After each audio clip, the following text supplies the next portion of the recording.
চল মল্লিকা, আমরা পালিয়ে যাই।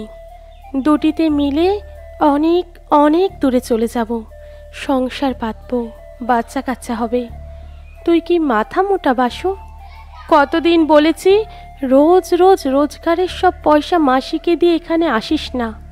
টাকা জমিয়ে একটা ভালো মেয়ে দেখে বিয়ে থা কর, সংসার কর। বিয়ে তো আমি তোকেই করব। কেন অবুঝের মতো কথা বলিস বলতো? আমাকে এই নরকেই পচে মরতে হবে রে। আমার মা মরেছে, আমিও মরব। এটাই তো স্বাভাবিক। না, তোকে আমি এখানে থাকতে দেব না। রোজ রোজ কেন আসিস বল? তোকে দেখব বলে। আচ্ছা, আজ যে গোলাপটা আনলাম মাথায় গুজলি না কেন মল্লিকা? আমার পা দুটো যন্ত্রণা হচ্ছে, ভালো লাগছে না কিছু। তাহলে একটু গরম তেল আন, মালিশ করে দিই। তুই কি রে বাসু, লোকে এখানে আসে শারীরিক চাহিদা মেটাতে, আর তুই এলি পা টিপতে? তোর পায়ে পড়ছি বাসু, আর আসিস না তুই। সারাদিন কষ্ট করা মাছ বেচা টাকা দিয়ে আমার কাছে আসতে হবে না তোকে। ছাড়ো কথা। দেখ, তোর জন্য পকোড়া এনেছি, খা দেখিনি। তুই কেন এমন করিস বাসু? ভালোবাসি তাই। ওরে, এই পল্লীতে ভালোবাসার জায়গা নেই। এখানে রাতের অন্ধকারে কত বাবু আসে, আমাদের ভালোবাসে, আদরে আদরে ভরিয়ে দেয়। কিন্তু দিনের আলোয় এরাই ঘেন্নায় মুখ ফিরিয়ে নেয় আমাদের থেকে। কিন্তু আমি তো দিনের আলোতেই তোকে আরও বেশি ভালোবাসি। জানিস, মাসি যদি একবার এসব কথা জানতে পারে, আমাদের দুজনকেই জানে মেরে দেবে। অনেক গুন্ডা মস্তানের সাথে হাত মাসির। টুনি পালানোর তাল করেছিল যে ছেলেটার সাথে, শুনেছি তাকে নাকি লোক লাগিয়ে মেরে দিয়েছে। টুনিকে তো দেখি এখনও কাঁদে। তোর সাথে এরকম হোক চাই না রে আমি। আচ্ছা মল্লিকা, তুই আমায় একটুও ভালোবাসিস না? বাসি তো, নিজের থেকেও বেশি। তাই তো এত ভয় পাই তোকে হারানোর। বাসু সপাটে জড়িয়ে ধরে মল্লিকাকে। দুজনেই কাঁদতে থাকে। সাইকেল নিয়ে রোজ মাছ বেচতে যায় বাসু, ওরফে বাসুদেব। মল্লিকাদের পল্লীর রান্না সব এক জায়গাতেই হয়, তাই একদিন একজন এসে মাছ নিয়ে যায় বাসুর থেকে। মল্লিকাকে দেখে খুব পছন্দ হয়ে যায় বাসুর। ও প্রতিদিন অপেক্ষা করতে থাকে মল্লিকাকে দেখার। এক সময় ধৈর্যের ভাত ভেঙে যায়। ও সোজা পল্লীতে আসে মল্লিকার খোঁজে। পয়সা দিয়ে মল্লিকার সাথে রাত কাটানোর সুযোগ পায়। প্রথম দিন মল্লিকার দিকে হা করে তাকিয়েছিল বাসু। মল্লিকা বলেছিল, প্রথমবার নাকি? বাসু বলেছিল, হ্যাঁ। মল্লিকা বলেছিল, নে তাহলে শুরু কর দেখি। বাসু মিনমিনে গলায় বলেছিল, না না, ওসব বিয়ের পর হবে। হাসতে হাসতে মল্লিকা গড়িয়ে পড়ে বলেছিল, তাহলে বিয়ে করে করবি? এখানে কিসের জন্য এসেছিস? বাসু সেবার মনের কথা বলতে পারিনি। মল্লিকা মজা করে বলেছিল, ভালোই হয়েছে, রোজ রোজ আর ভালো লাগে না, ভীষণ কষ্ট হয়। তুই বরং ঘুমিয়ে পড়। আর তুই কি করবি? বাসুর দিকে তাকিয়ে মল্লিকা বলেছিল, দাঁড়া, এই দেখ গল্প আর কবিতার বই, খুব পড়তে ভালোবাসি আমি, এগুলো পড়ব। বাসু সাহস করে বলেছিল, তাহলে জোরে জোরে পড়, আমিও শুনি। মল্লিকা আনন্দে আত্মহারা হয়ে বলেছিল, শুনবি তুই? বাসু মল্লিকার কবিতা পড়া শুনতে শুনতে ঘুমিয়ে পড়েছে এক সময়। ভোরবেলা মল্লিকা বাসুকে জাগিয়ে বলেছিল, যা, তোর মাছ আনতে যাওয়ার সময় হয়েছে। আর শোন, তুই ভালো লোক, এই জায়গা ভালো নয়, কোনো দিন আসিস না এখানে। কিন্তু বাসু থাকতে পারেনি। দুদিন পরে আবার চলে এসেছে মল্লিকার ঘরে। মল্লিকা বলেছে, তুই আবার এসেছিস? বারণ করলাম যে তোকে এত করে। সেবার বাসুদেব একটা গোলাপ মল্লিকার হাতে গুজে দিয়ে বলেছিল, তোকে আমি ভালোবাসি। মল্লিকা খিলখিলিয়ে হেসে বলেছে, প্রতিদিন সব বাবুরাই বলে ভালোবাসে, আদেও কি ভালোবাসে কেউ? ছাইবাসে, ওসব তো বাহানা। মল্লিকা গোলাপটা মাথায় গুজে বলেছে, তুই তো কিছু করবি না, খালি তাকিয়ে থাকবি। আয় তাহলে গল্প করি। আচ্ছা, আগে বল কেমন লাগছে আমায়। বাসু বলল, রাজকন্যার মতো।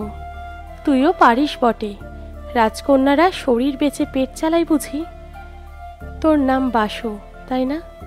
তুই কি করে জানলি? তোর মতো বোকা লোক একটাও দেখিনি, তাই খোঁজ নিয়ে জানলুম। আচ্ছা, তোর বাড়িতে কে কে আছে? কেউ নেই, মা ছিল, মরে গেছে অনেক দিন আগে। আর তোর? মল্লিকা দীর্ঘশ্বাস ফেলে বলল, আমার মাও মরেছে। আমাদের তো বাপের ঠিক থাকে না, তাই কে বাপ জানি না। আচ্ছা মল্লিকা, তোর এখানে থেকে পালাতে ইচ্ছে করে না? করে তো, কিন্তু দেখিসনি সারা বাড়িতে কত পাহারা। পালাতে দেবে না আমাদের কোনো দিন। না হলে আমারও ইচ্ছে করে গতরে খেটে রোজগার করতে, মাথা উঁচু করে সম্মানের সাথে বাঁচতে। এইভাবে কেটে গেছে 5টা মাস। একে অপরকে অনেক ভালোবেসে ফেলেছে ওরা দুজন। ওদের মাঝে একটাই বাধা ছিল, সেটা হলো ভয়। বাসু বারবার বলেছে, এত দূরে চলে যাব, কেউ খুঁজে পাবে না রে আমাদের। মল্লিকা বলেছে, নিজের নিয়ে ভয় পাই না, তোর যদি ওরা কোনো ক্ষতি করে দেয়। কতদিন রাতে মল্লিকা কোলে শুয়ে ওর হাত ধরে বাসু বলেছে, ভালোবাসিস যখন, ভয় কি এত, মরতে হলে মরব। মল্লিকা বারবার বলেছে, বিয়ে করে সংসার কর, এখানে আসিস না। বাসু বারবার বলেছে, বিয়ে করলে তোকেই করব।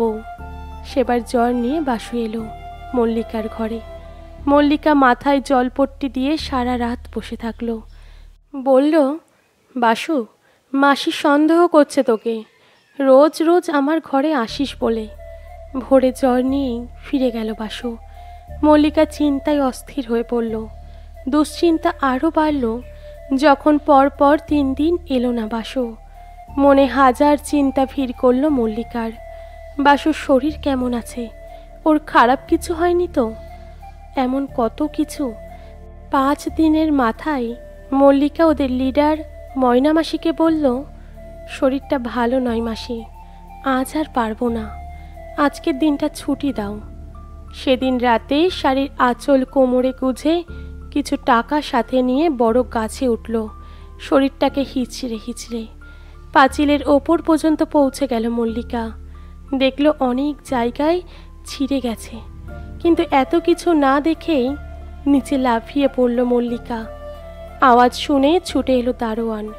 মল্লিকা বাবার বয়সী দারোয়ানের হাতে পায়ে ধরে বলল, তাড়াতাড়ি চলে আসবো রামু কাকা, দয়া করে যেতে দাও। বুড়ো লোকটা কি ভাবলো কে জানে, কিছু না বলে চলে গেল। পায়ে ভীষণ লেগেছে, ভয়ে সারা শরীর কাঁপছে।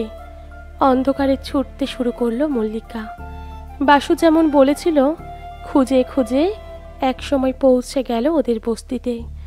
দেখল বস্তির দাওয়ায় শুয়ে আছে বাসু। মল্লিকা ছুটে গিয়ে ওর পায়ের কাছে বসল।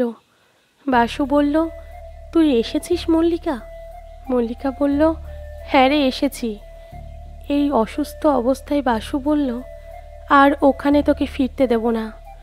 ঘরের একটা ব্যাগ গুছিয়ে নিতে বলল মল্লিকাকে। তারপর মল্লিকার নিষেধ না শুনে টলমল পায়ে দুজন হাঁটতে থাকলো স্টেশনের দিকে। ওদের ভাগ্য ভালো, দারোয়ান কাউকে কিছুই জানায়নি। ট্রেনে চেপে বাসু বলল, একেবারে শেষ স্টেশনে নামব, রাতটা প্ল্যাটফর্মে কাটিয়ে সকালে একটা ভাড়া ঘরের খোঁজ করব। 5 বছর কেটে গেছে। এখন বাসু আর মল্লিকার সুখের সংসার। 3 বছরের একটা মেয়েও আছে ওদের।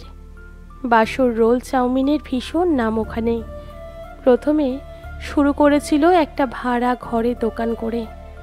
এখন বাসু একটা গাড়ি কিনে নিজের ফাস্টফুডের দোকান করেছে। এখনও বাড়ি ফেরার সময় একটা করে গোলাপ আনে মল্লিকার জন্য। পুজো উৎসবে বাসুর পাশে দাঁড়িয়ে সাহায্য করে মল্লিকা বেচাকেনায়। এখন রাতে মল্লিকা আর বাসু দুজনে তাকিয়ে থাকে ওদের ঘুমন্ত মেয়ের দিকে। মল্লিকা বলে, আমরা মেয়েটাকে অনেক লেখাপড়া শেখাবো, মানুষের মতো মানুষ করব।